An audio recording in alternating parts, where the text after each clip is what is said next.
नमस्कार दोस्तों, स्वागत है अपने YouTube channel top trending GK में। दोस्तों अपन जो प्रीवियस ईयर यानी 2018 में पूछे गए रेलवे ग्रुप डी के मैथ्स प्लस साइंस के न्यूमेरिकल हल कर रहे थे, उसमें से अब तक आपके 34 क्वेश्चन पेपर का सॉल्यूशन हो चुका है। ये पार्ट 35 रहेगा। बीच में ये सीरीज डिसकंटिन्यू हो गई थी। अभी फिलहाल आपके एग्जाम तक कोशिश रहेगी कि यहाँ पर पूरे क्वेश्चन पेपर का सॉल्यूशन हो जाए। तो वीडियो को लाइक करते हुए चैनल को सब्सक्राइब करके पास के बेल आइकन क्लिक कर देना।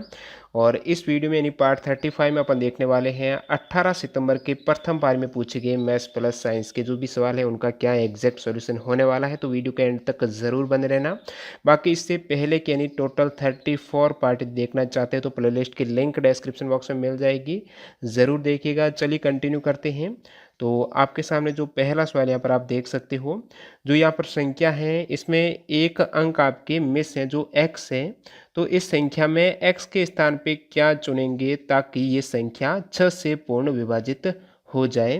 तो वीडियो में आगे बढ़े उससे पहले मैं आपको बता दूं दोस्तों, अभी जो आपके आरआरबी एनटीपीसी का जो एग्ज़ाम होगा तो उसके लिए बहुत ही बेहतरीन यहाँ पर धुरीना एप्लीकेशन पे आपको टेस्ट सीरीज मिलने वाली है। मात्र 99 रुपये में आपको टोटल नंबर ऑफ 35 टेस्ट मिल जाएंगे और ये सभी आपके प्रीवियस ईयर एग्जाम के क्वेश्चन पेपर पर आधारित रहेंगे। इसके अलावा जो आपके एसएससी 10+2 का लॉकडाउन के बाद एग्ज़ाम होगा तो ये टेस्ट सीरीज भी अभी तैयार की गई है। जो अभी एग्ज़ाम हुआ था 3 दिन के उस पर आधारित, तो ज़रूर अटेम्प्ट कीजिएगा। लिंक डिस्क्रिप्शन बॉक्स में है, वीडियो लिंक भी है कैसे आपको ज्वाइन करना है टेस्ट सीरीज़ में। तो वीडियो लिंक और इस एप्लीकेशन की लिंक आपको डिस्क्रिप्शन बॉक्स में मिल जाएगी। तो चलिए इसका सॉल्यूशन देखते हैं। तो यहाँ पर मैं बता दूं 6 से विभाजित होने का नियम क्या कहता है। कोई भी संख्या है वो 6 से तब विभाजित होगी, 6 का यदि आप गुणनखंड करेंगे तो 2 गुणा 3 हो गया, मतलब वो संख्या यदि 2 से भी विभाजित हो और 3 से भी विभाजित हो। यहाँ पर आप देखेंगे तो अंत में 4 जो सम संख्या है तो 2 से तो विभाजित ये संख्या होगी होगी। अब 6 से विभाजित होने के लिए इस संख्या को चाहिए कि वो 3 से भी विभाजित हो। तो 3 से विभाजित होने के लिए जो भी संख्या है उसके अंकों का योग यदि 3 से विभाजित हो जाता है तो वो संख्या भी 3 से विभाजित हो जाएगी। तो यहाँ पर यदि अपन अंकों का योग करें तो 9 प्लस 8 प्लस 7 प्लस 5 प्लस 4 है, ये आपके 33 हो जाएंगे। तो आपको पता है 33 तो यहाँ पर 3 से विभाजित है, तो x क्या लें कि वो 3 से विभाजित हो जाए। तो आप कहेंगे 0 ले लूँ, 33 के साथ 0 ऐड करेंगे 33 आएगा। तो यहाँ पर ये पूरी संख्या 3 से विभाजित हो जाएगी। लेकिन ऑप्शन पे आधारित आपको बताना है, विकल्प में होना चाहिए, 0 नहीं है। तो सेकेंड आपको 0 के बाद अब 33 में क्या जोड़ूं कि वो 3 से विभाजित हो जाए, 3 और जोड़ेंगे तो हो जाएगा आपके 36। तो यहाँ पर x के स्थान पे क्या आ जाएगा, जो जोड़ना ही तो है, अंकों का योग ही करना। तो x के स्थान पे मैं क्या जोड़ूंगा, 3 जोड़ूंगा। तो यानी ऑप्शन 3 करेक्ट हो जाएगा। x के स्थान पे 3 करें तो ये पूरी संख्या 6 से विभाजित हो जाएगी, यानी अंकों का योग 3 से हो जाएगा। 2 से पहले से ही हो रहा था तो ये पूरी संख्या 6 से हो जाएगी। काफ़ी इजी सवाल था। बढ़ते हैं अगले मैथ के सवाल की ओर। मैथ प्लस साइंस के न्यूमेरिकल के जो भी क्वेश्चंस हैं वो अपन देखने वाले हैं। देखिए इससे पहले वाले पार्ट में भी ऐसा एक सवाल आया था कि 80 मीटर की ऊंचाई से एक गेंद गिराई जाती है, चौथे सेकंड में तय की गई दूरी क्या होगी, जहां पर आपको गुरुत्वीय त्वरण जी की वैल्यू 10 मीटर पर सेकंड स्क्वायर माननी है। तो सबसे पहले तो मैं आपको फॉर्मूले से बता देता हूं, फिर अपन बेसिक भी देखेंगे इसका। तो यहाँ पर मैं फॉर्मूले की बात करूँ तो आपको दूरी ज्ञात करनी है। तो s बराबर जो फॉर्मूला है वो याद रखिए, u plus half a2n-1। n क्या है, जो सेकंड है। कौन सा सेकंड है, चौथा सेकंड है। तो n के स्थान पे आप क्या रखेंगे, 4 रखेंगे। a आपका वही g हो जाएगा, गुरुत्वीय त्वरण है। u क्या है, प्रारंभिक वेग है, इनिशियल वेलोसिटी क्या है। तो यहाँ पर 80 मीटर की ऊंचाई से गेंद गिरा रहे हैं, जो भी मान लेते हैं कहीं पर भी 6 से यदि अपन 80 मीटर की ऊंचाई से गेंद गिरा रहे हैं तो शुरुआत में गेंद का वेग तो 0 होगा, बाद में नीचे छोड़ेंगे तो इनिशियल वेलोसिटी यहाँ पर 0 से स्टार्ट होगी, फिर गुरुत्वीय त्वरण के कारण ये धीरे धीरे नीचे आएगी। तो यहाँ पर आपकी u बराबर तो इनिशियल वेलोसिटी 0 हो जाएगी, फिर प्लस आप देखिए 1/2, ए क्या है वही g हो जाएगा, गुरुत्वीय त्वरण 10 मानना आपको। तो एक स्थान पे g। अब 2n-1, n यानी कौन सा सेकंड है, चौथा सेकंड है ना, तो 2 गुणा 4 माइनस 1 है, तो ये हो जाएगा आपके 5। और 5 अंदर कोष्टक में क्या, 4 दूनी 8 में से 1 7, 7 और 5 का गुणा 35 मीटर। यहाँ पर s बराबर जो दूरी है, तय की गई दूरी है, वो 35 मीटर हो जाएगी। अब देखिए हुआ कैसे, बेसिक की बात करें तो आपको पता होना चाहिए, जो न्यूटन गति का दूसरा समीकरण है, s बराबर U T plus half A T square, या फिर यहाँ पर जी दिया हो तो जी टी स्क्वायर ले लेते हैं।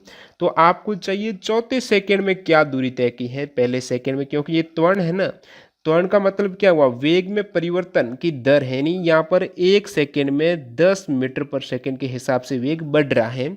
तो जो चौथे सेकेंड में है वो एक चौथा सेकेंड, यानी ये 1 सेकेंड ही है ना, इसी 1 सेकेंड में जो चौथा 1 सेकेंड है उसमें कितनी दूरी तय कर रहा है। तो मैं क्या करता हूँ, प्रारंभिक 4 सेकेंड में तय दूरी ले लेता हूँ और आगे वाले 3 सेकंड में तय दूरी। तो यहाँ पर ये 3 सेकंड में तय दूरी और ये 4 सेकंड तय दूरी। यदि 4 सेकंड में तय दूरी में से ये 3 सेकंड वाली तय दूरी माइनस कर दूं तो चौथे सेकंड वाले अपने आप आपको दूरी प्राप्त हो जाएगी। तो मैं क्या करता हूँ, प्रारंभ में 4 सेकंड में कितनी दूरी तय की है, इनिशियल वेलोसिटी आपको लेना है 0, क्यों u बराबर 0 है, ऊपर से गिरा रहे हैं, शुरुआत में वेग 0 है। तो 0 गुणा टी, यहाँ पर शुरुआत में मैं ले रहा हूँ 4 सेकंड में तय दूरी माइनस 3 सेकंड में तय दूरी, तो ये 1 सेकंड आ जाएगा जो चौथा सेकंड है। टी बराबर यहाँ पर 4 है प्लस हाफ जी कितना है 10, टी का स्क्वायर, टी यहाँ पर क्या ले रहा हूँ मैं 4 ले रहा हूँ, 4 का स्क्वायर 16। अब माइनस करना है 3 सेकंड तय दूरी, तो अपन करेंगे यू टी वही 0 हो जाएगा, टी 3 लेंगे तो यहाँ पर तो ये 0 ही हो जाएगा, प्लस तो यह माइनस मैं कर लेता हूँ 0 गुणा 3 प्लस हाफ गुणा 10 गुणा टी का स्क्वायर, टी यहाँ पर 3 सेकंड तय दूरी जो कि 9 हो जाएगी।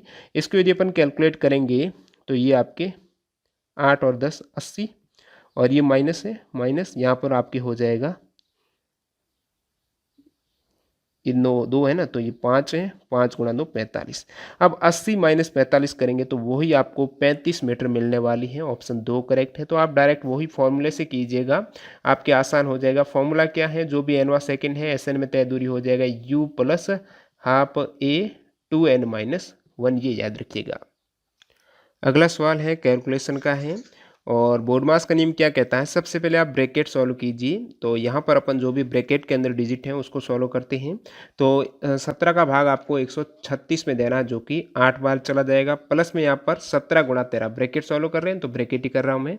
17 गुणा 13 करेंगे तो यानी आप कर दीजिए 17 गुणा 10 170, और प्लस यहाँ पर 51, 17 गुणा 3 तो ये 221 हो जाएंगे, माइनस यहाँ पर 103 माइनस 85, 103 माइनस 85 कितना है, ये 18 हो जाएंगे। अब गुणा में है 62 प्लस 145 है, जो कि 207 हो जाएंगे, भाग आपको 23 करना है। अब देखिए बोर्डमास का नियम कहता है सबसे पहले अपन ब्रैकेट के बाद भाग करेंगे 100, तो भाग किसके मध्य में है, 207 और 23 के मध्य है, तो ये भाग कितनी बार चला जाएगा, तो 230 9 बार, गुणा अब 18 माइनस 221 प्लस 8। अब भाग के बाद अपन गुणा सॉल्व करते हैं, तो 18 गुणा 9 करेंगे तो ये आपके 180 18 162 माइनस 221 प्लस 8। अब आप इजी कैलकुलेशन है ये करेंगे तो आपके ये हो जाएगा 67, ऑप्शन ए करेक्ट है। अगला सवाल यहाँ पर कि यदि रुपये 686 को 4 भागों में विभाजित किया जाता है तो इनके जो अनुपात है वो 1/2 2/3 3 और 4 है। तो पहला भाग यानी 1/2 वाला है, इसको कितना मिलने वाला है। तो मैं क्या करता हूँ, सबसे पहले अनुपात को भिन्न को यहाँ पर अपन पूर्ण कर देते हैं। तो 1/2 2/3 है, 2 और 3 है नीचे, तो मैं क्या करता हूँ 2 और 3 का एलसीएम लिया तो 6 आ गया। अब सभी को अपन 6 से गुणा कर देते हैं, 2/3 को भी 6 से गुणा, फिर मैं 3 को 6 से करूँगा तो 18, 4 को 6 से करूँगा तो 24, यहाँ पर ये 3 बार गया, 3 अनुपात 2 दूनी 4 अनुपात 18 अनुपात 24। अब आप सभी को ऐड कीजिए, 8 और 4 12 और 4 16, 16 और 3 आपकी हो जाएंगी 19। तो यहाँ पर 1 प्लस 2 और 1 3, 3 और 1 4, तो टोटल यहाँ पर 49 हो गया। आपको चाहिए ये वाला पार्ट 3 वाला, तो 3/49 गुणा 686, तो इसको मैं गुणा करूँगा तो ये आपकी 14 बार चला जाएगा, 14 और 3 42, तो ऑप्शन 4 करेक्ट है। अगला सवाल एक इजी सा साइंस का न्यूमेरिकल है। 2 प्रतिरोध हैं जिनमें एक 10 ओम है, अन्य है आपके 20 ओम, दोनों सीरीज में है, श्रृंखला में है, 6 वोल्ट की बैटरी से यहाँ पर कनेक्ट है। सर्किट में विद्युत धारा, तो ओम का नियम कहता है V बराबर आई आर, यानी जो विद्युत धारा I बराबर क्या है V/R हो जाएगी। V जो यहाँ पर वोल्ट है वो 6 वोल्ट की बैटरी है। R प्रतिरोध कितना हो जाएगा 10 और 20 है, दोनों यहाँ पर सीरीज में जुड़े हुए हैं, श्रेणी क्रम में है। तो सीरीज के केस में आप क्या करेंगे, दोनों को डायरेक्टली जोड़ेंगे, 10 और 20 30 हो जाएगा। यदि समानांतर में होते हैं तो 1/10 प्लस 1/20 करते आप, और ये सीरीज में है तो 10 और 20 30 हो जाएंगे, यानी प्रतिरोध R बराबर 30, तो 6/30 आपके हो जाएगा 1/5 यानी 0.2 धारा एम्पियर हो जाएगी। 0.2 ए ऑप्शन ए करेक्ट है। अगला सवाल यहाँ पर कि यदि समीकरण x square minus x minus एक बराबर 0 है तो इनके रूट यहाँ पर अल्फा और बीटा इन्होंने दिए हैं। तो ऐसा कौन सा इनमें से समीकरण है जिनके रूट अल्फा बटा बीटा और बीटा बटा गामा। मैं यहाँ पर बता दूं, यदि आपको इक्वेशन जो भी हैं उनके रूट पता हो तो आप उस समीकरण को कैसे निकालते हैं। तो रूट के केस में आपका जो समीकरण निकालते हैं वो एक्स स्क्वायर रहता है माइनस और जो सम ऑफ रूट है यहाँ पर मैं सम ऑफ रूट कर देता हूँ। सम ऑफ रूट यहाँ पर कौन से हैं वो अपन ले ही लेते हैं। दो रूट है, एक तो अल्फा बटा बीटा प्लस यहाँ पर बीटा बटा अल्फा, ये सम करना है और गुणा में आपके एक्स हो जाएगा प्लस यहाँ पर प्रोडक्ट ऑफ रूट हो जाएगा। जो भी रूट है अल्फा बटा बीटा और बीटा बटा अल्फा इनका गुणनफल है और बराबर में 0 लेना होता है। तो ये फॉर्मूला जब रूट दिए हुए हो तो आपको जो द्विघात समीकरण निकालना होता है तो वो ऐसे निकालेंगे आप, X square minus sum of root गुणा X plus product of root बराबर 0। यहाँ पर आपको क्या चाहिए, अल्फा बटा बीटा प्लस बीटा बटा गामा, एक तो ये चाहिए। सेकंड केस आपको अल्फा बटा बीटा गुणा बीटा बटा गामा चाहिए।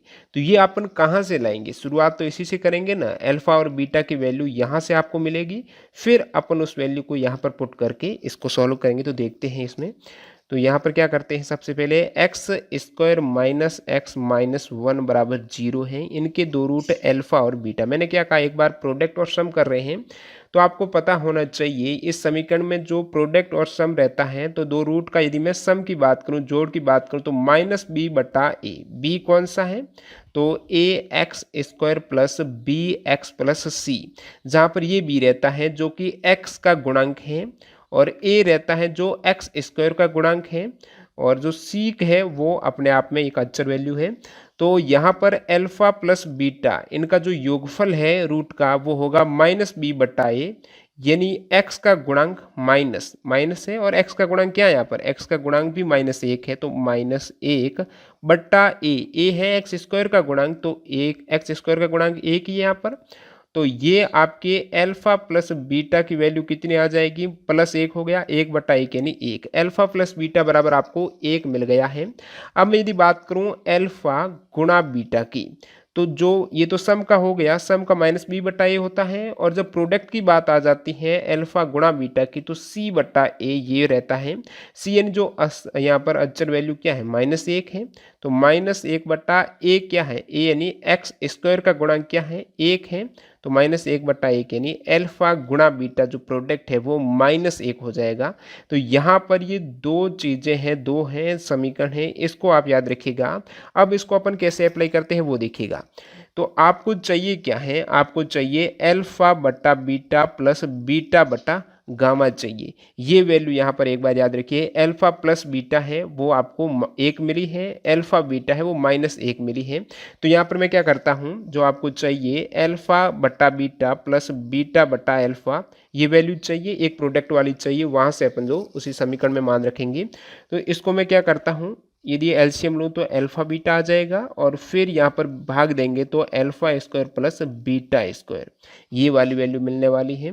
तो यहाँ पर अल्फा बीटा तो अपन ने अभी निकाला ही है, अल्फा बीटा अपन को -1 मिला था और अपन को 1 मिला था अल्फा प्लस बीटा बराबर, जो प्लस में मिला था वो +1 मिला था।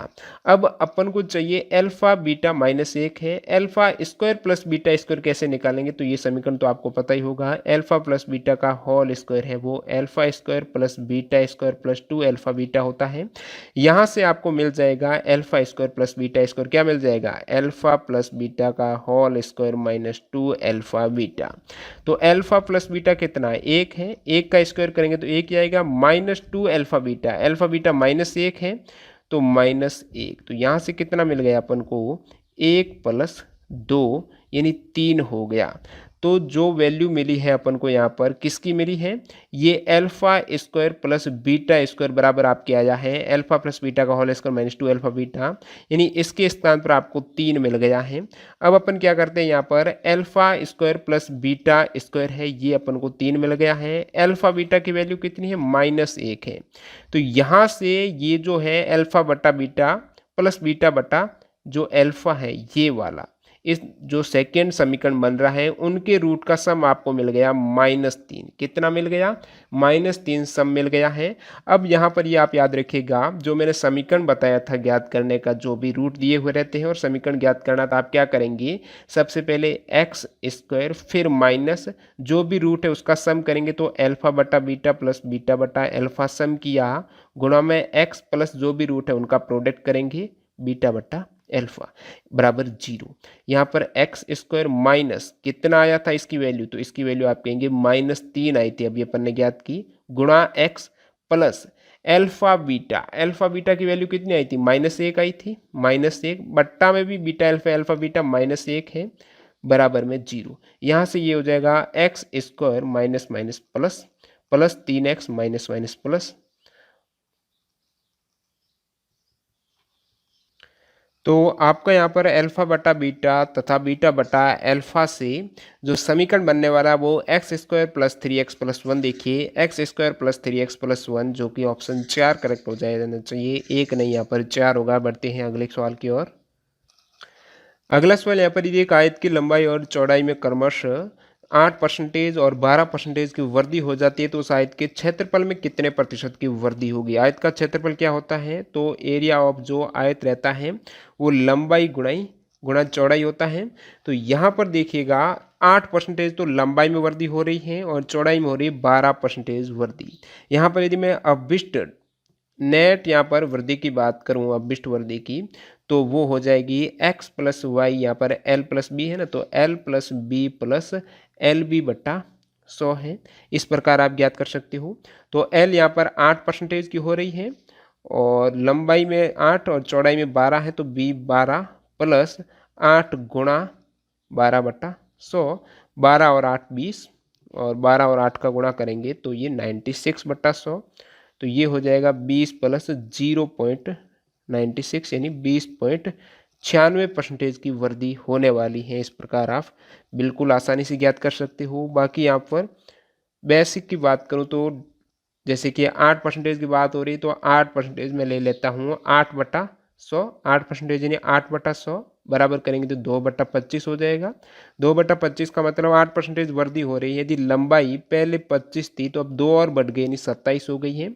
और सेकंड केस में 12/100 करेंगे अपन, जो चौड़ाई में वृद्धि हो रही है, तो 12/100 यानी 3/25, यानी पहले 25 थी तो अब 3 बढ़ गई 28 हो गई।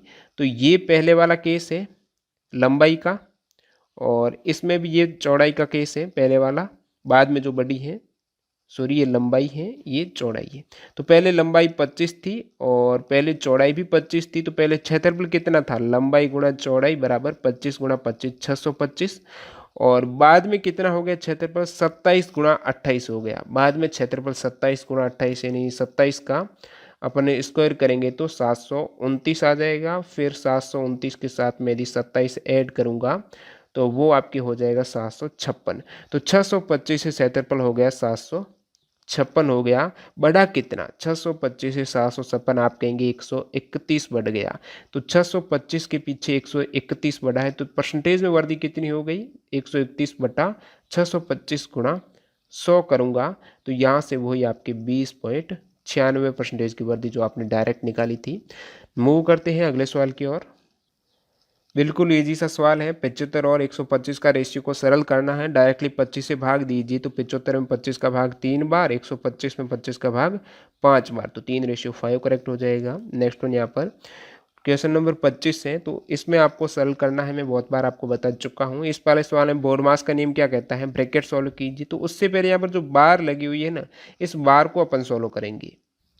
तो यहाँ पर 25 माइनस 30 करना, बार जिस भी संख्या के ऊपर वही देखनी है। तो 25 के ऊपर है, माइनस के ऊपर नहीं है, तो माइनस को आपको नहीं देखना है, तो इसको ही सॉल्व करना है। तो 25 माइनस 30 -5 आ जाएगा। फिर अंदर क्या है, और माइनस है, माइनस माइनस यहाँ पर आपके प्लस हो गया, तो 27 प्लस 5 हो गया, 27 और 5 32। इधर क्या है आपके, अब कोष्टक की बात हो रही, छोटा कोष्टक हो गया, मंझले कोष्टक कीजिए। 24 माइनस 32 करेंगे तो यहाँ से आपको मिल जाएगा -8।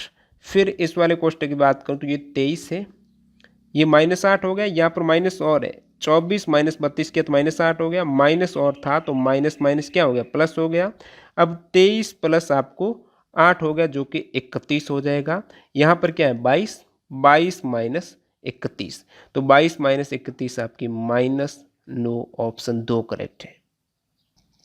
अगला सवाल देखिए यहाँ पर, सलोनी 450 मीटर की दूरी को कितने समय में तय करती हैं यदि वह 20 किलोमीटर प्रति घंटा की स्पीड से चलती हैं। ऑप्शन में देखिए सेकंड में आ रहा है, 1 मिनट भी है, तो यहाँ पर घंटा में तो नहीं है ना, तो किलोमीटर प्रति घंटा है, इसको तो अपन मीटर पर सेकंड में कन्वर्ट करेंगे ही करेंगे। और चाहिए कि आपको समय चाहिए ना, समय बराबर क्या होता है दूरी बटा जो स्पीड रहती है, चाल रहती है, तो दूरी कितनी है 450 मीटर। स्पीड यहाँ पर 20 किलोमीटर प्रति घंटा है, तो 20 किलोमीटर प्रति घंटा को मीटर पर सेकंड में कन्वर्ट करने के लिए मैं 5/18 से गुणा करूंगा। तो यहाँ पर अपन ने 5/18 से गुणा किया, अब इसको आप काट दीजिए तो ये हो जाएगा 450/20 गुणा 5, 18 ऊपर चले जाएंगे। अब इनको अपन सॉल्व करेंगे तो ये चला गया 9 बार 90, और यहाँ से ये 0 से 0 गया, 2 का ये 9 बार चला जाएगा, तो कितना आ गया 9 और 9 का गुणा 81 सेकेंड आ गया। तो आपका ऑप्शन 3 करेक्ट हो जाएगा। यदि आप पहले ही कर देते 20 गुणा 5/18, यानी मैं पहले ही यदि मीटर पर सेकंड में कन्वर्ट करता तो ये आपके, इसको अपन 10 है 9 है फिर आपके पॉइंट में चला जाता। तो इससे अच्छा है कि आप यहाँ से कीजिए कि इजी कट भी जाएगा और जल्दी सॉल्व हो जाएगा। अगला सवाल यहाँ पर, दिए गए विलयन के पीएच पर विचार करें कि किस विलयन में हाइड्रोजन आयन की उच्चतम सांद्रता है। हाइड्रोजन आयन की जो उच्चतम सांद्रता क्या बताती है, हाइड्रोजन आयन की यहाँ पर जो H+ आयन की सांद्रता रहती है यानी उसकी अम्लता को शो करती है। तो उस पीएच पर विचार करें जो उस विलयन में हाइड्रोजन आयन की उच्चतम सांद्रता, हाइड्रोजन आयन की उच्चतम सांद्रता यानी उसकी जो अम्लता है वो उच्चतम होनी चाहिए। अम्लता का उच्चतम जो पीएस स्केल कहती है, 7 से कम यदि अपन जाएंगे तो जितना कम वैल्यू होगी 7 से कम, उसकी अम्लता उतनी ही ज़्यादा होगी। तो यहाँ पर मतलब क्या हुआ, हाइड्रोजन आयन की सांद्रता है वो पीएच वैल्यू 7 से जितनी कम होगी उसकी सांद्रता हाइड्रोजन आयन की उतनी ही ज़्यादा होगी।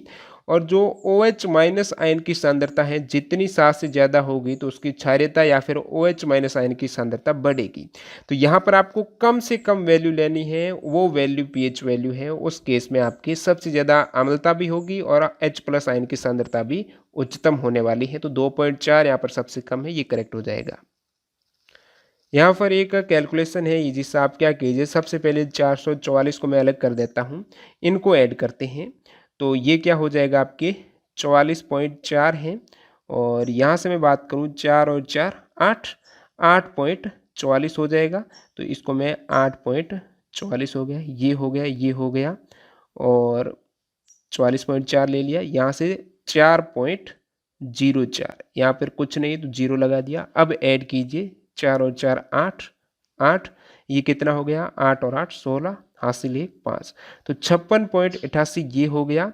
और मैंने 444 अलग किया था, तो 444 के साथ आपको ऐड करना है 56.88, जो कि 88, 6 और 4 10, 5 और 4 9, 1 10, तो ये हो जाएगा 500.88। इसमें से 20 यदि माइनस करूँगा तो वो आपको 480.88 मिलने वाले हैं, ऑप्शन 4।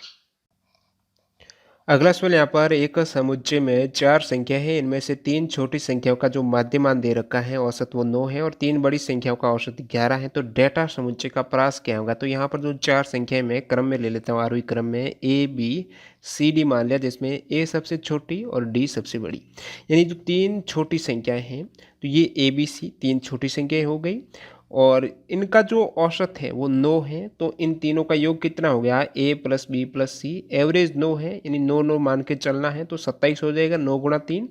और 3 बड़ी संख्या कौन सी, BCD, यही होंगी 3 बड़ी संख्या है, तो B + C + D, इनका एवरेज 11 है, तो 11 × 3 33 हो जाएगा। आपको क्या चाहिए, प्रास रेंज क्या होगी, रेंज का मतलब बड़ी संख्या माइनस छोटी संख्या। तो बड़ी संख्या यहाँ पर क्या है, D है, छोटी संख्या A है, तो आपको यहाँ पर D - A चाहिए। तो यहाँ पर यदि मैं माइनस करता हूँ इस वाले में से 2 में से 1 माइनस करता हूँ, तो 2 में से 1 माइनस करूँगा तो ये माइनस माइनस माइनस, तो B माइनस माइनस गया और D - A कितना आ गया 33 - 27 यानी 6 आ जाएगा, ऑप्शन 4 करेक्ट है। अगला सवाल है जो कि मैं लगभग प्रत्येक पार्ट में कराया था कि एक कुंड के 2 पाइप हैं और ए और बी क्रमश यहाँ पर ए 4 घंटे में, बी 6 घंटे में भर सकता है और सी वाला जो खाली कर रहा है ये 8 घंटे में खाली कर सकता है। तीनों को एक साथ खोले तो जो जलाशय है वो पूरा कितने समय में भरेगा, तो सिंपली इसमें आपको एलसीएम लेना होता है, 24 एलसीएम आ जाएगा।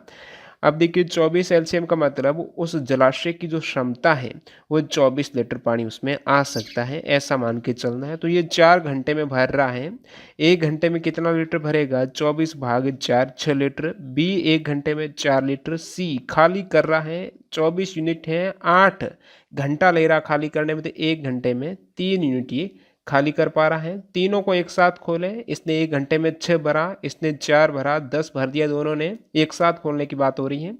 ये 3 खाली कर रहा है उसी 1 घंटे में, तो खाली यहाँ पर 10 माइनस 3 7, यानी 1 घंटे में 7 यूनिट भर पा रहे हैं। 24 यूनिट जो लीटर भरने में कितने घंटे लगेंगे, तो 24 भाग 7 घंटे, ऑप्शन 4 करेक्ट है।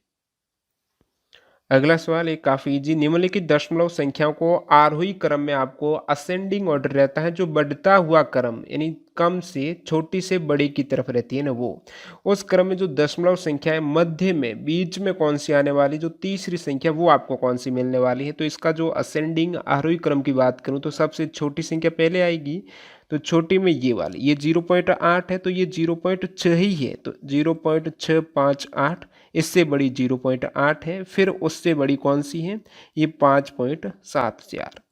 अब जो दो संख्याएं और रह जाएगी देखना ही नहीं है, बीच में तो ये आपको मिल ही गई है 5.74। बढ़ते हैं अगले सवाल की ओर। तो ये आपके कंपाउंड इंटरेस्ट का है कि 50,000 की धनराशि, जो मूलधन प्रिंसिपल 50,000 है और रेट यहाँ पर 12% की, ये वार्षिक दर दे रखी है दोस्तों। और यहाँ पर 6 माह के लिए आपको पूछा है, जो चक्रवर्ती ब्याज है टाइम, यानी 6 माह के लिए चक्रवर्ती ब्याज, वो भी ब्याज प्रति तिमाही। तो देखिए ये वार्षिक दर है, 12 मंथ की जो दर है वो 12% है, तो 6 माह की कितनी हो जाएगी, आधी 6% है, ये दर 6% हो जाएगी 6 मई की। आपको चाहिए 3 मई के हिसाब से दर, तो 3 महीने के बाद वापस कंपाउंड होने वाला इंटरेस्ट है वो चक्रवर्ती ब्याज क्या कहता है, ब्याज पर ब्याज लगेगा आपके तीसरे महीने के बाद। ये तो टोटल 6 माह की है, आपको अलग अलग चाहिए यहाँ पर, तो कितनी हो जाएगी, 3 माह के अकॉर्डिंग कैलकुलेट कर रहे हैं ना, तो 3 माह की आधी हो जाएगी, तो 3% यहाँ पर रेट हो गई। तो रेट यहाँ पर अपने निकल के आ गई 3%। समय कितना हो गया भाई, तो समय की बात करें तो 6 माह के लिए चाहिए और 3 मई काउंट कर रहे हैं, तो टाइम भी 2 बार हो जाएगा आपके, 3 में 2 बार हो जाएगा ना प्रति 3 मई के अकॉर्डिंग। टाइम टी बराबर 2 लेना है, रेट 3%, टाइम 2 हो गया। अब आप इजीली निकाल सकते हो कितना कंपाउंड इंटरेस्ट बन रहा है। यदि मैं रेट की बात करूं, आप एक नेट रेट रहेगी, वो कितनी रहेगी, तो पहले जो 3 मई में 3% है, उसी प्रकार दूसरे 3 मई में भी 3% है, और जो पहले 3 महीने हैं उस पे जो सेकेंड 3 महीने में रेट लगने वाली है उस पर तो लगेगी ना 3 का 3%, तो 3 गुणा 3/100। तो टोटल यहाँ पर रेट अपन शुरुआत में एक ही रेट में ले रहा हूँ, इसलिए 3 और 3 6 प्लस 3 गुणा 3 9, 9/100 करेंगे तो सब प्लस 0.09 यानी 6.09। ये अपने एक अभिष्ट नेट रेट निकल के आ गई है। अब एक ही रेट से अपन इसको कैलकुलेट कर सकते हो, तो एक ही रेट से यहाँ पर जो 50,000 रुपये हैं इस पर आपको ब्याज कितना मिल जाएगा, 6.09/100।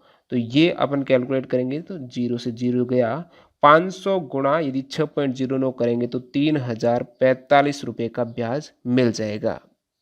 तो बिल्कुल ईजी सा है, रेट को आपने एक कर दिया, जैसे कि सिंपल इंटरेस्ट में एक ही रेट रहती है, इसमें यहाँ पर कंपाउंड इंटरेस्ट है। तो इसके लिए मैंने क्या किया, जो रेट 3% थी तो प्रथम 3 मई एक 3%, सेकेंड 3 मई वही रेट लगेगी, लेकिन यहाँ पर जो कंपाउंड इंटरेस्ट है ना, तो सेकेंड केस में जो पहले 3% रेट लगी है उस पर और 3% लगेगी, तो उसको भी ऐड किया, तो अभिष्ट जो रेट आई है 6.09% डायरेक्ट अप्लाई किया। यदि आप इस प्रकार नहीं समझ पा रहे तो मैं बता दूं आपको, सेकेंड जो ट्रिक है वो देखिए, यहाँ पर रेट आपको मैंने बताया 3% आपके रेट आई है, तो 3% का मतलब क्या हुआ, 3% यानी 3/100, 3/100 यानी जो इस प्रकार आपके ये बनेगा 300, 100, फिर आपकी 100 गुणा 100 यानी 10,000, 10,000 बटा 3। मतलब क्या हुआ, यदि ये प्रिंसिपल है तो इसका 3% कितना हो जाएगा, रेट 3% है ना, इसका 3%, 3/100 करेंगे, 3 से 3 गया 100 हो गया। फिर सेकेंड साल भी ये 100 हो जाएगा। अब इसी 100 पे सेकेंड साल 3% और लगेगा तो 100 का 3% 3 हो गया। समझ में आ रहा है, प्रिंसिपल यहाँ से ये निकल के आ रहा है। सवाल दे रहा है 50,000 है और अपन मान रहे हैं 10,000 बटा 3, तो 10,000 बटा 3 यदि 50,000 के इक्वल है तो एक की वैल्यू कितने की इक्वल हो जाएगी, 50,000 गुणा 3/10,000, यानी इसको काटेंगे तो 5 गुणा 3 15। एक की वैल्यू 15 के इक्वल है। आपको ब्याज चाहिए तो ब्याज 100 प्लस 100 200 प्लस 3, तो 203 इंटरेस्ट है। एक की वैल्यू 15 है तो 203 गुणा 15 करेंगे तो वही आपके 3045 आंसर आ जाएगा। अगला सवाल देखिएगा, यहाँ पर एक पुस्तक है, उसको 25.65 रुपये में बेचने पर एक व्यापारी को 5% की हानि हो रही है। तो भाई इसकी सेलिंग प्राइस आपको दे दिया 25.65 है और यहाँ पर हानि हो रही है परसेंटेज में वो 5% है। और इसे यदि 31.05 रुपये में अपन बेचे तो लाभ कितना होगा। मतलब क्या हुआ, इसकी यदि सेकेंड एसपी है वो 31.05 हो तो आपको परसेंटेज ऑफ लाभ या हानि जो भी है वो कितना मिलने वाला है। तो इसके लिए आपको पता होना चाहिए सीपी है कितनी, भाई लाभ हानि कॉस्ट प्राइस पर ही याद करते हैं ना। तो सीपी कितनी हो जाएगी, सीपी बराबर एसपी गुणा 100 बटा 100 माइनस जो भी हानि है तो 100 माइनस हानि कर देंगे अपन, 5 है ना यहाँ पर, 100 माइनस हानि रहती है। तो यहाँ पर मैं डायरेक्टली कर देता हूँ। एसपी जो आपको दे रखा है वो 25.65 है, तो 25.65 गुणा 100/100 माइनस हानि यानी 100 माइनस 5 95 हो गया। इसको अपन यदि मैं 5 से भाग दे दूँ 95 का तो 19 बार और ये 20 बार और ये कट जाएगा 1.35 से। तो ऊपर है 1.35 गुणा 20 जो कि है 2.70। अब 2.70 तो आपकी 2.70 यहाँ पे 1.35 20 है ना 27.0, तो 27 सीपी आपके आ गई 27 रुपये।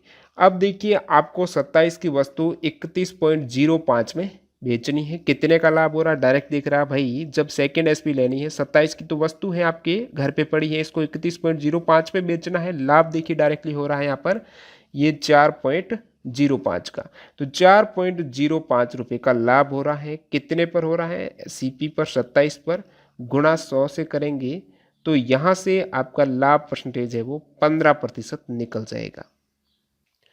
अगला सवाल देखिए, इस प्रकार एक सवाल और बता चुका हूं मैं, निम्नलिखित में से किसका वर्गमूल एक परिमेय संख्या होती है।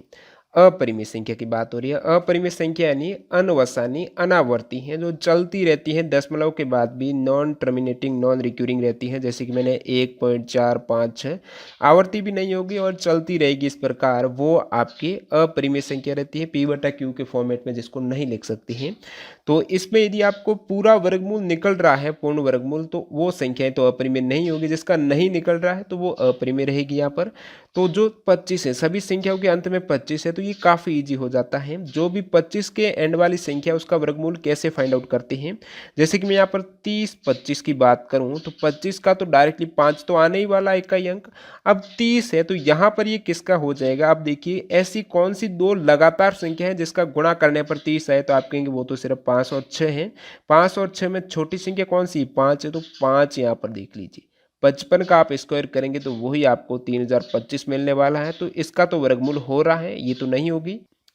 और यहाँ पर एक और ऑप्शन की बात करूँ, यहाँ पर 90-25 की, तो 90-25 में 25 का तो 5 आ गया, किसका गुणा करूँ 90, डायरेक्ट कह सकते हो 9 और 10 का गुणा, दो लगातार संख्या होनी चाहिए, छोटी संख्या लेनी है। तो 95 का स्क्वायर करेंगे तो आपके 90-25 मिलने वाला है। तो 90-25 का 9025 का वर्गमूल 95 पूरा निकल रहा है।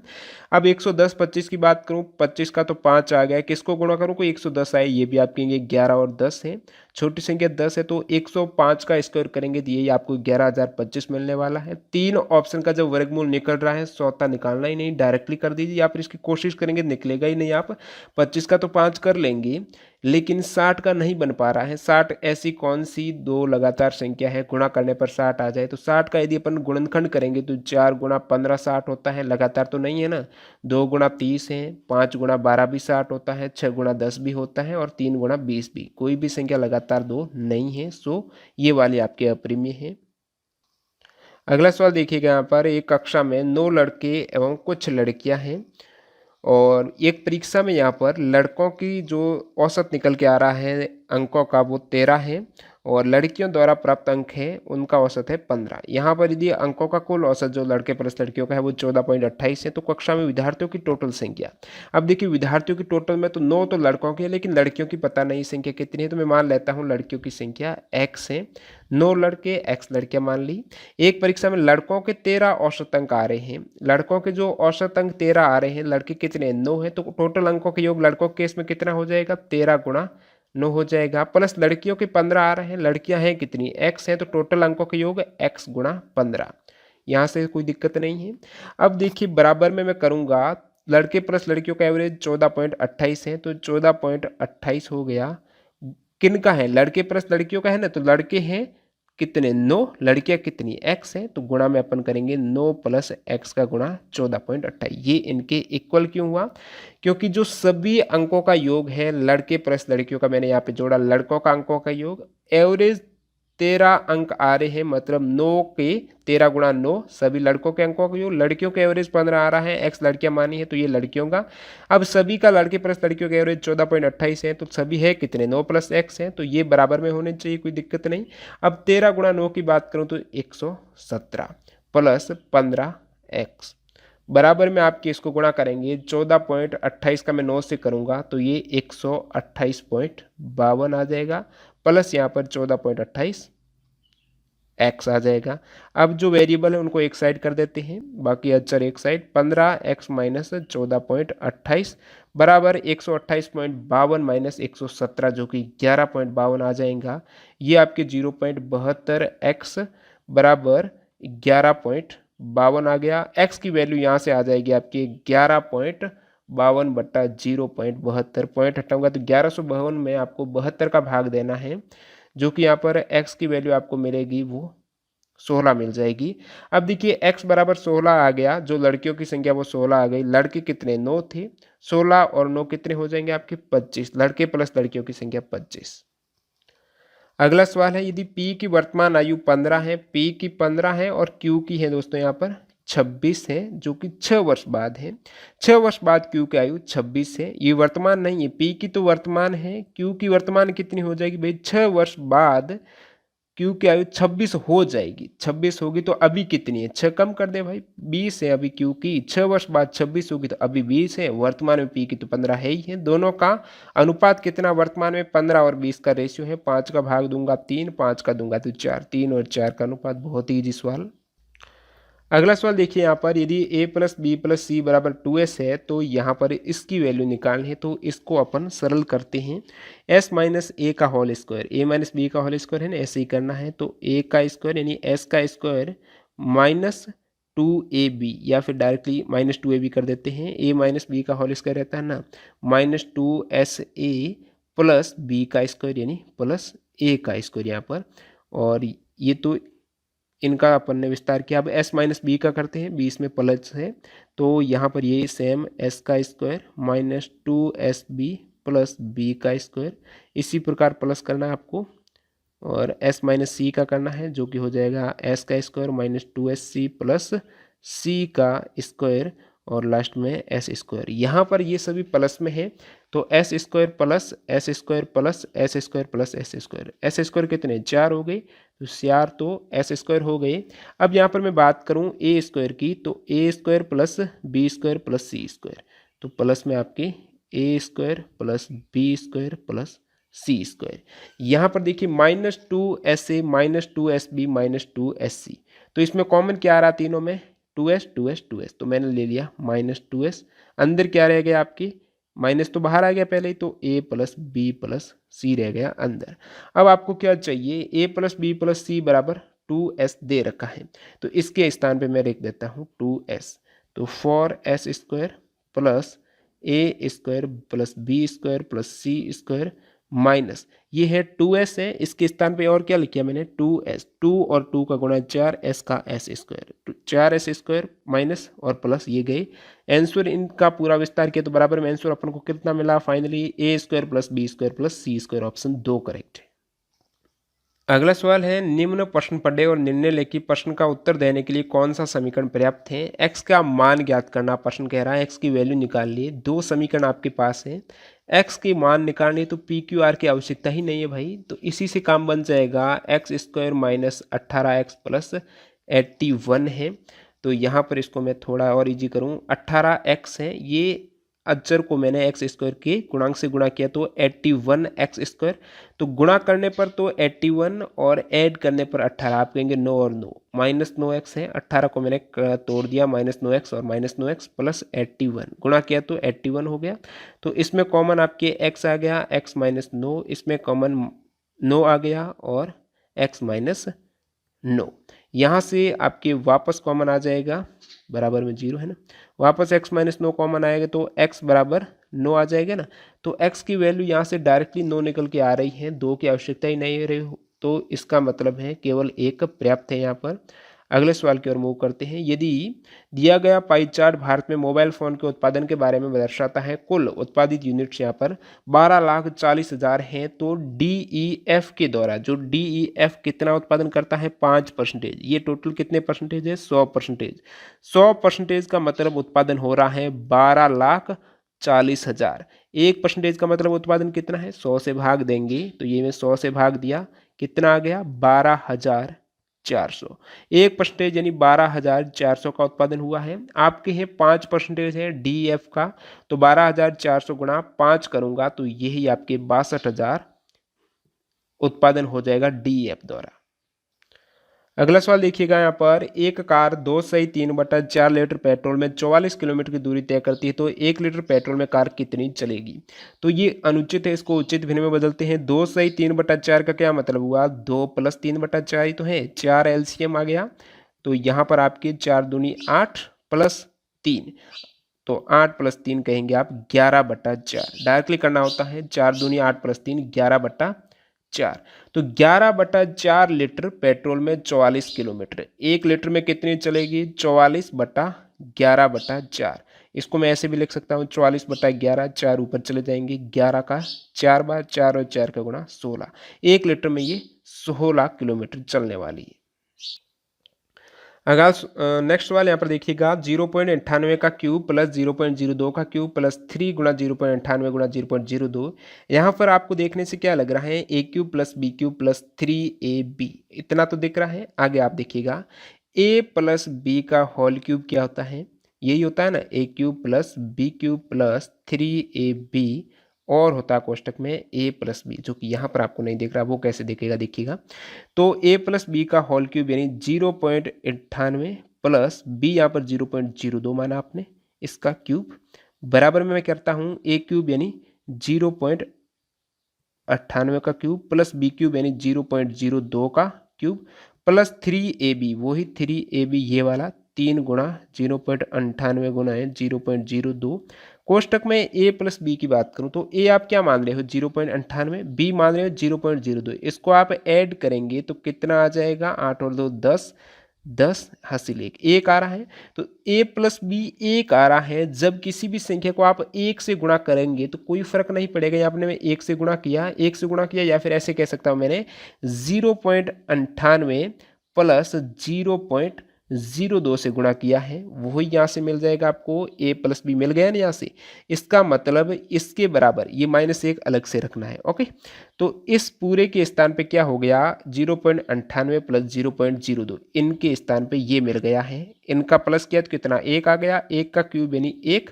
अब 1 - 1 बराबर 0, ऑप्शन 3 करेक्ट है।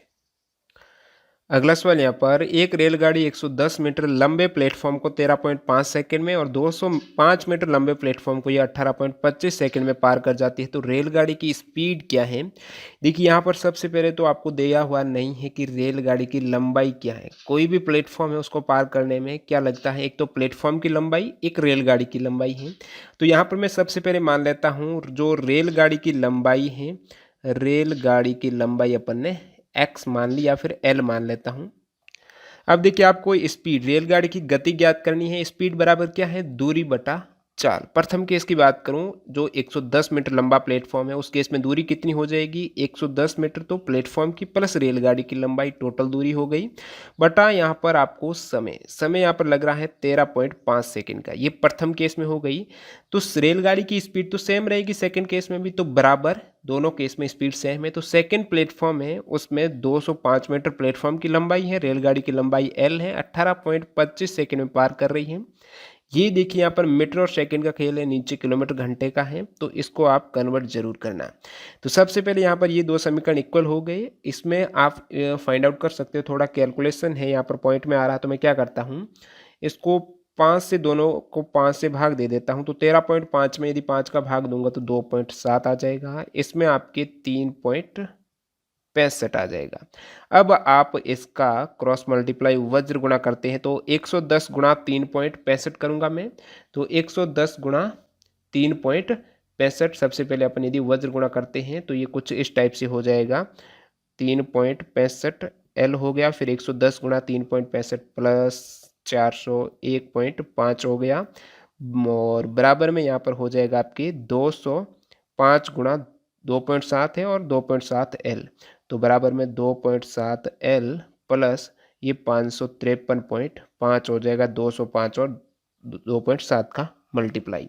अब यहाँ पर वेरिएबल एक साइड कर देते हैं, दूसरे एक साइड 3.5 एल है, इधर माइनस करेंगे तो माइनस 2.7 एल है, तो ये 0.95 एल है।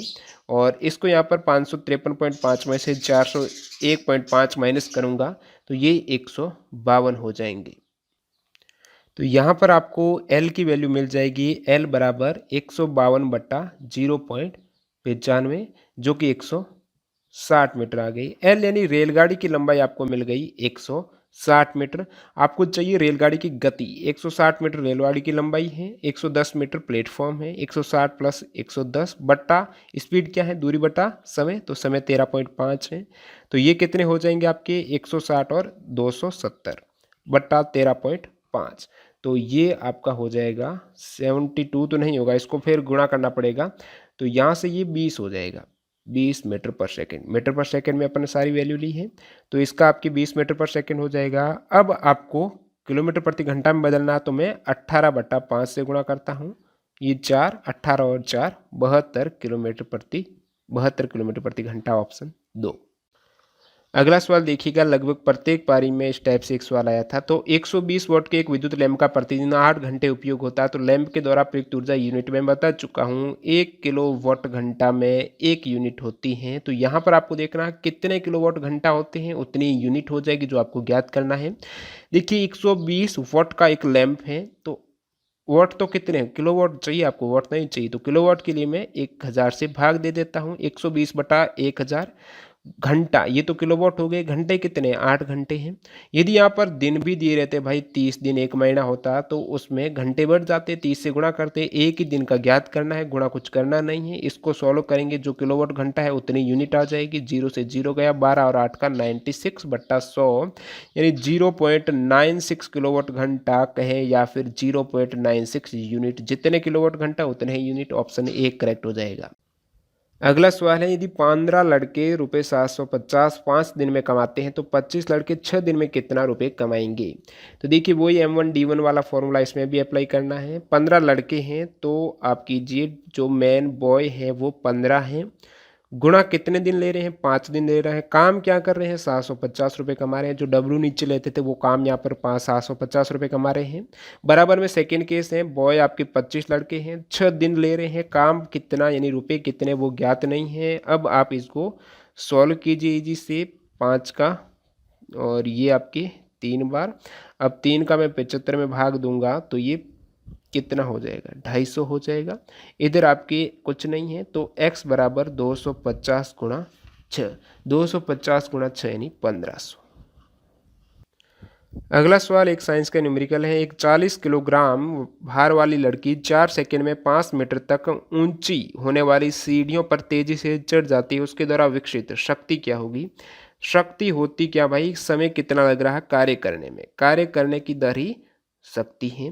कार्य करने की दर शक्ति है तो दर यानी समय, कार्य बटा समय हो जाएगा। कार्य क्या होता है दोस्तों, कार्य होता है जो बल गुणा विस्थापन, बल यानी आपकी F होता है ना, F बराबर mg, यहाँ पर 10 मीटर पर सेकंड लेता है, तो कार्य बराबर आपकी बल गुणा विस्थापन होता है, विस्थापन यानी d, तो mg ये तो बल हो गया, विस्थापन d बटा समय, समय यहाँ पर कितने ले रही है 4 सेकंड ले रही है बटा 4, m कितना है इनका 40 किलोग्राम है, g यहाँ पर 10 मीटर पर सेकंड मान रहा है, और d डिस्टेंस कवर कर रही है 5 मीटर तक ऊंची, बटा 4 करेंगे तो ये 10 हो गया, 10 और 10 का 100 गुणा 5, 500 वाट यहाँ पर शक्ति हो जाएगी। अगला सवाल देखिए, जो त्रिकोणमितीय अनुपात हैं ट्रिग्नोमेट्री में, उनकी वैल्यू आपको पता होना चाहिए। सवाल काफ़ी इजी है। साइन स्क्वायर 60, तो साइन 60 की वैल्यू √3/2 होती है, इनका स्क्वायर करना है, प्लस कॉस 30, कॉस 30 की वैल्यू होती है जो साइन 60 की होती है वही कॉस 30 की, यानी √3/2 इनका square, plus cot 45 tan 45, cot 45 की वैल्यू 1 होती है इसका स्क्वायर, प्लस सेक 60। अब देखिए सेक 60 है, ये कॉस का उल्टा होता है, जो कॉस 60 की वैल्यू है उसका उल्टा कर दीजिए। कॉस 60 की वैल्यू कितनी है, जो साइन 30 की है 1/2, इसका उल्टा करेंगे तो 2 हो जाएगा, 2 का स्क्वायर। अब √3/2 करेंगे तो ये 3/4 प्लस 3/4 प्लस 1 प्लस 4, तो ये कितनी आ गई दोस्तों यहाँ पर 3 प्लस 3 प्लस 4 प्लस ये 16, तो कितना हो गया 16 और 4 आपकी 20 और 6 26/4, या फिर कहूँ तो 13/2, ऑप्शन 3 करेक्ट है। अगला सवाल देखिएगा यहाँ पर, 7 की घात 95 माइनस 3 की घात 58 में जो यूनिट डिजिट इकाई अंक है वो क्या होगा। देखिए 7 की घात 95 ऐसे तो करेंगे नहीं भाई, आप 7 को 95 बार गुणा कर रहे हो, तो इसके लिए क्या करना होता है, 4 के बाद वापस 5वीं बार जो यूनिट डिजिट है इकाई अंक वो रिपीट होता है, तो आप क्या कीजिए 95 में 4 का भाग दीजिए, जो शेष पद रहता है उसी को 7 पे घात लगा दीजिए।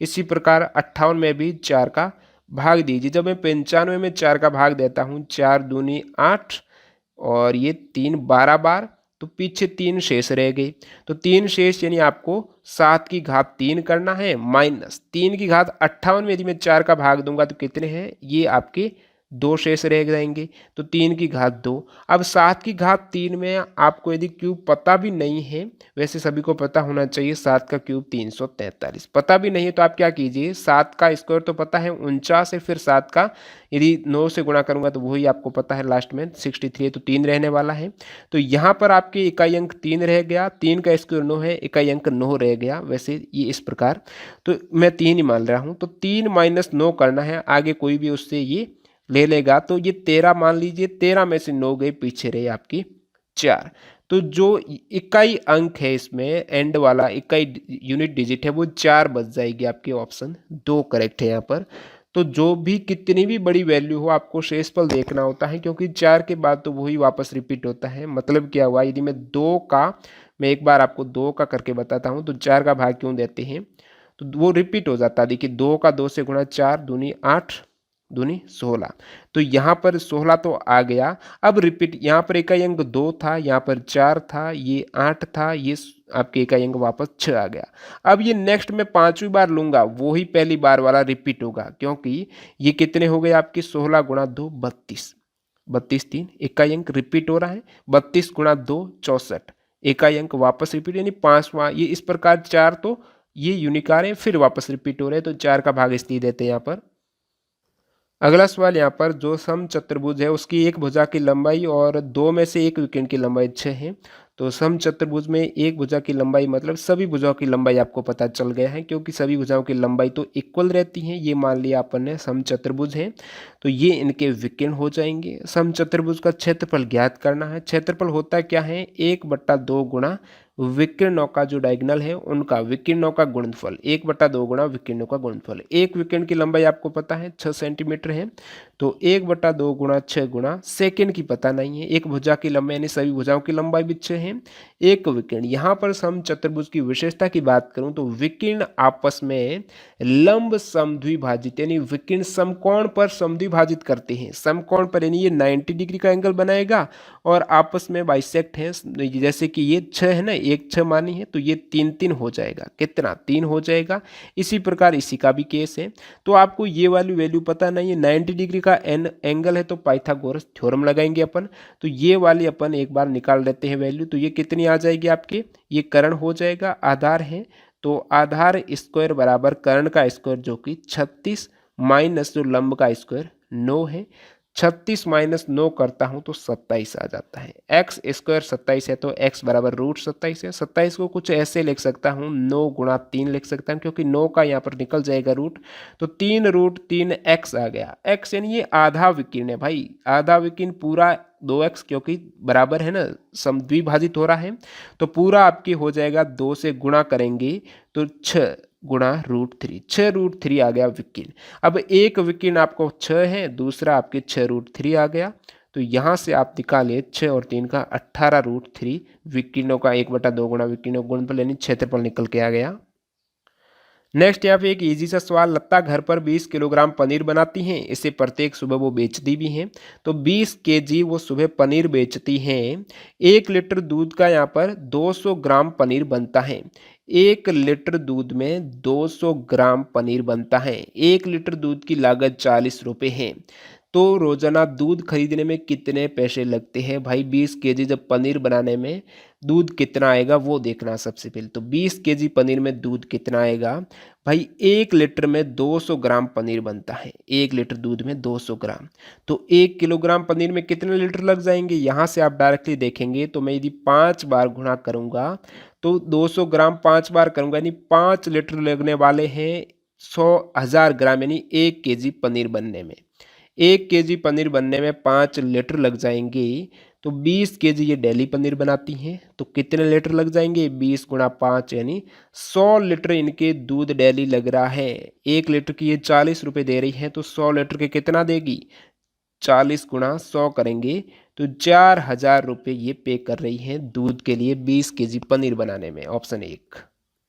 आपके लास्ट सवाल है जो कि काफ़ी इजी है, निम्न ग्राफ का ध्यानपूर्वक अध्ययन करें और निम्न प्रश्न का उत्तर दें। भाई 3 राज्य आप देख रहे हो, तमिलनाडु, वेस्ट बंगाल, असम है। इसमें चाय का उत्पादन इस प्रकार होता है, तमिलनाडु में 16% है, वेस्ट बंगाल में आपकी 22% है, सबसे ज़्यादा असम में 62% है। कुल मिला के 100% यहाँ से चाय का उत्पादन होता है इन 3 राज्यों से। तो तमिलनाडु से पश्चिम बंगाल की खेती का क्षेत्र कितने प्रतिशत अधिक है भाई? तमिलनाडु से पश्चिम बंगाल में कितना अधिक हो रहा भाई? 16 प्लस जो 22 माइनस 16 करेंगे तो 6% अधिक डायरेक्टली लग रहा है। इस क्वेश्चन में था ही कुछ नहीं, ऑप्शन 4 करेक्ट हो जाएगा। तो दोस्तों इस सेट में पूछे गए सभी मैथ्स प्लस साइंस की न्यूमेरिकल का सॉल्यूशन हो चुका है। वीडियो पसंद आया तो लाइक ज़रूर कर दीजिए। अब ये सीरीज़ आपकी कंटिन्यू चलेगी एग्ज़ाम तक। तो इस सीरीज़ से जुड़ने के लिए अभी तक चैनल को सब्सक्राइब नहीं किया है तो सब्सक्राइब करके बेल आइकन क्लिक कर देना। बाकी जो भी इंपॉर्टेंट पीडीएफ फाइल है रेलवे और एसएससी के लिए डिस्क्रिप्शन बॉक्स में पेमेंट की लिंक है, पेमेंट के बाद व्हाट्सएप कीजिए, तुरंत पीडीएफ फाइल मिल जाएगी। मिलते हैं ऐसे किसी नए वीडियो के साथ, तब तक के लिए वंदे मातरम, जय हिंद दोस्तों।